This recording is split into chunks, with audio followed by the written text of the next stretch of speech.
Hello, and welcome to this week's Ethical Dilemma in Science, Ashes to Ashes, Dust to Dust, environmentally friendly recycling of the human body through composting.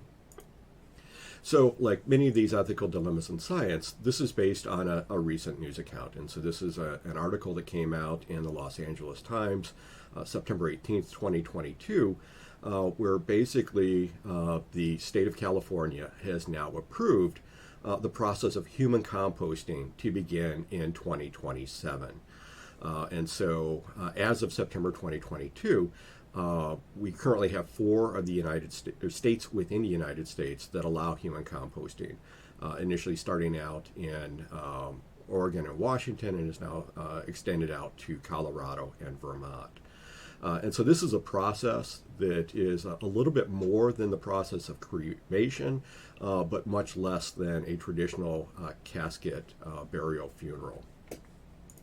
So what is the concern with this? What is kind of going on with this situation? And so right now, kind of within the world and within the United States, the primary ways of final disposition of the body is either through the process of a traditional burial or through the process of cremation. And so a 2015 article from Business Insider took a look at, where it is that people are more likely to be cremated as opposed to being traditionally buried. And what we can see is throughout kind of the western United States, we see more of the kind of the deeper orange colors.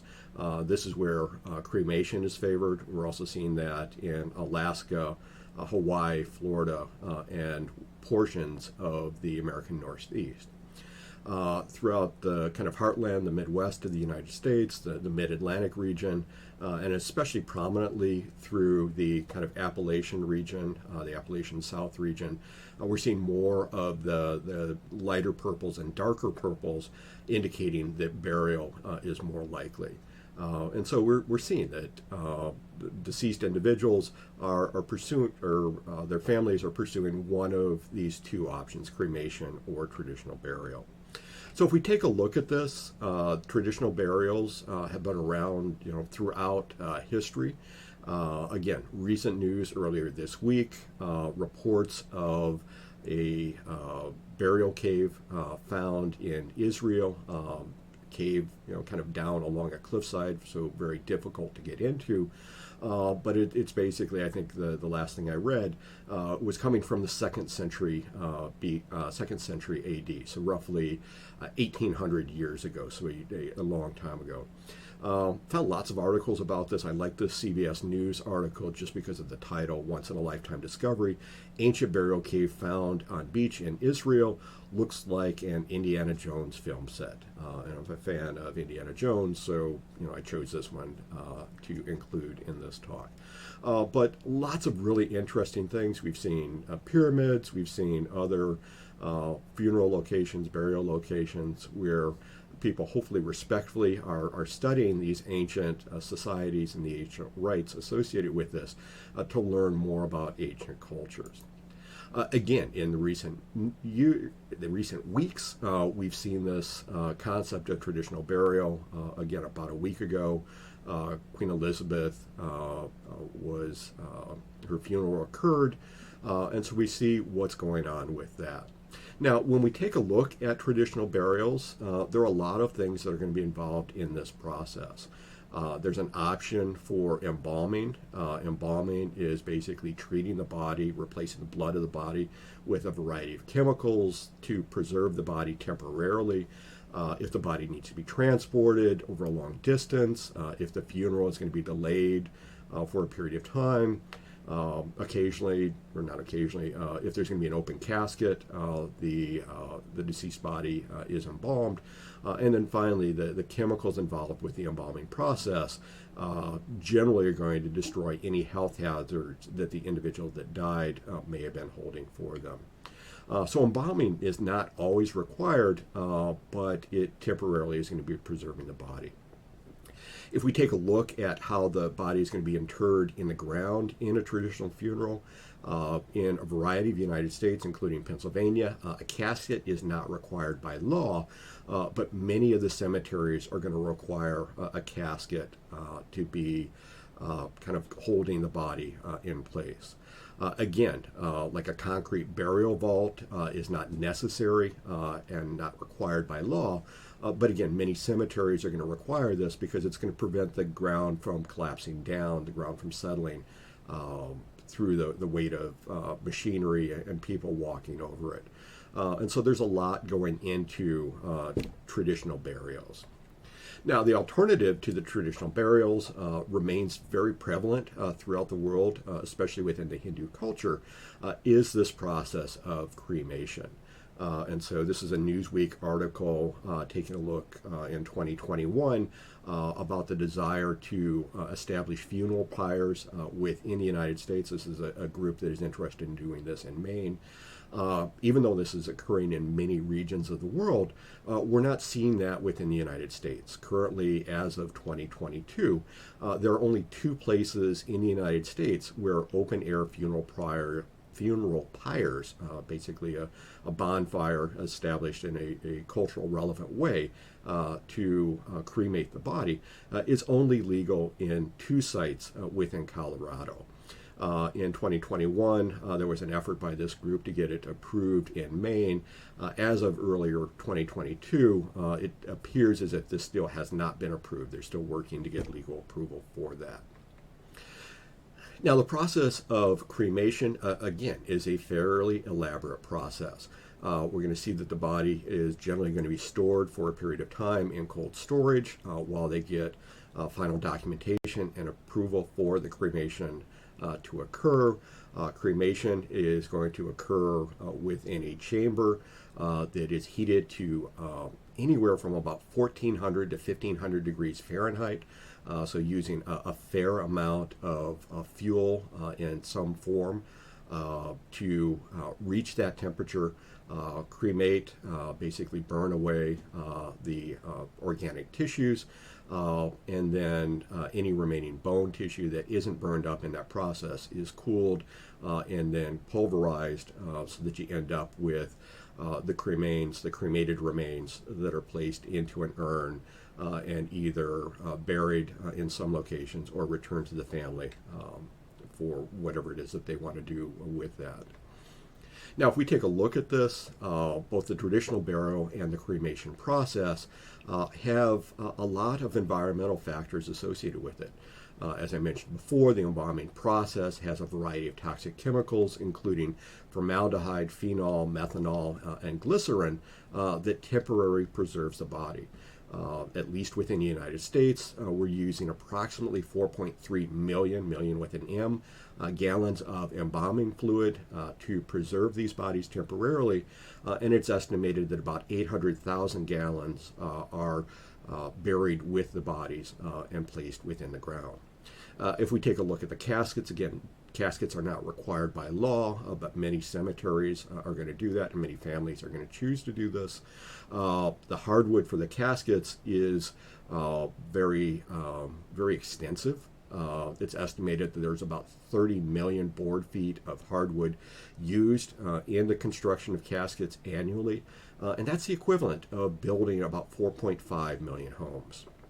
And then finally, at least for the concepts that we're going to be talking about here, the memorial parks, the cemeteries where these bodies are going to be interred, it's estimated that as of 2022, there's about 1 million acres of lands that have been designated as cemeteries. And so that's roughly the size of the state of Rhode Island. And so when we have these memorial parks, you take a look at them. They're attractive areas. They're nice grass growing there, and so you see that they're going to use a lot of water. They're going to use chemical fertilizer and pesticides, again, to keep that kind of pristine green environment of the cemetery. And so an environmental impact associated with that. The alternative to that is cremation. As I indicated, cremation is basically burning the body down like the traditional funeral pyres. The process of doing that is going to generate a lot of chemical emissions that are going to go up into the atmosphere in the form of both carbon monoxide, soot, sulfur dioxide, a variety of heavy metals, potentially from mercury, from teeth fillings. And so that is going to be going into the environment. We are currently using fossil fuels to generate the heat, and it's estimated that about 1.74 billion tons of CO2 emissions are generated through the process of cremation. And then finally, the remains, the cremated remains, are going to be burned down, and any nutrient value to the soil is basically burned up in that process. So the ashes are sterile, so that even if they are interred, the body, or not the cremated remains, are interred in some way, spread along the ground, maybe planting a tree associated with it, it's adding no nutrient value to the soil. Okay, so a study done in, I didn't write the notes down, recently, I think it was about 4 or 5 years ago, by a group in the Netherlands, looked at the kind of hidden environmental cost associated with different funeral processes. What we can see is that there is an environmental impact, if we want to think about that, in the form of these traditional funerals and cremation. And cremation, appears to be a little bit better, but much of that is associated with the land use. And if you remove the land use, there are similar environmental concerns with both the traditional burial and cremation. If we take a look over here at this process called alkaline hydrolysis, this is a relatively new process of working with a human body and preparing it for final disposition. And so what we see with this is a process where basically it's referred to as liquid cremation. They're basically dissolving the bodies in a process called alkaline hydrolysis, where basically the body is kind of broken down in this liquid environment. And it's estimated that using this process saves about 100 kilograms of carbon dioxide per deceased body, and so reducing the carbon dioxide emissions. Uses a fair amount of water. It's estimated to use about 300 gallons of water per body, but in the processing of this water then can be recycled because it's similar to the process of making fertilizer and gelatin that has been used previously by dissolving animal parts in a similar process. Now, this process of liquid cremation is currently legal in 20 United States. So another option that we're seeing relatively recently is a biodegradable burial pod, a process called capsula mundi, Latin for world's capsule, where basically the body is placed into one of these biodegradable plastic shells. They're basically using a form of bioplastic to form the structure around the outside, putting in some materials as well as the deceased body, and then burying this with a tree above it, generally using an established tree so that it's able to get the benefits of the nutrients relatively quickly. And then basically the tree grows into this region and basically uses the nutrients that are released by the decomposition of the body. Now, more recently, there's a process kind of similar to what we're seeing with livestock mortality. And so a big cow or a big steer dies on a farm. The farmer is going to go through a process of composting. This process has been kind of refined in human composting, where you're basically going to put the human body into this metal chamber, combine it with some organic materials such as wood chips, alfalfa, and other biodegradable material, and over the process of about 30 days, the natural decomposition process occurs, and what you end up with is going to be a nutrient-dense soil that can either be donated to be distributed into basically it's nutrient soil. It could be used in parks and things like that, or it could be returned to the family. And again, the use of this nutrient-rich soil is regulated in much the same way as cremated ashes. And so this is a relatively new process that we're seeing is starting to get some level of attention. It appears to be much more environmentally friendly than other methods, but it is something that is relatively new, and because it's new, it's potentially controversial because people don't understand necessarily what's going on. If we take a look at this and in that relationship about returning the human body into nutrient-rich soil, we look at the creation stories through a whole variety of cultures, and we see that this idea is present there. In Genesis within the Bible, Genesis 2:7, then the Lord formed a man from the dust of the ground and breathed into his nostrils the breath of life, and man became a living being. Within the Quran, 38:71, when the Lord said to the angels, "Indeed, I am going to create a human being from clay." Now, both the Genesis and Quran are Abrahamic religions. They have the same kind of cultural and religious heritage associated with them. But we look at other cultures around the world. The Sumerian goddess Namu is reported to have molded clay mixed with the blood of a slain god to create man. The Incan god Viracocha, I'm probably mispronouncing this, made figures of clay and again breathed life and soul into the clay. Other stories kind of throughout the world have shown the same kind of pattern of creation. I found an interesting story about the Inuit creation story in which a raven created first woman and then man from clay. And so this is a fairly established process that, within many of the religions and cultures, man has been created from ground, from the clay, from the dust in some way. Now, still, this process is potentially controversial. An article associated with the California approval of this process of human composting, the California Catholic Conference has stated that the use of body composting method originally developed for farm animals creates an unfortunate spiritual, emotional, and psychological distancing from the deceased. In addition, she said the process reduces the human body to simply a disposable commodity. And so potentially religious concerns associated.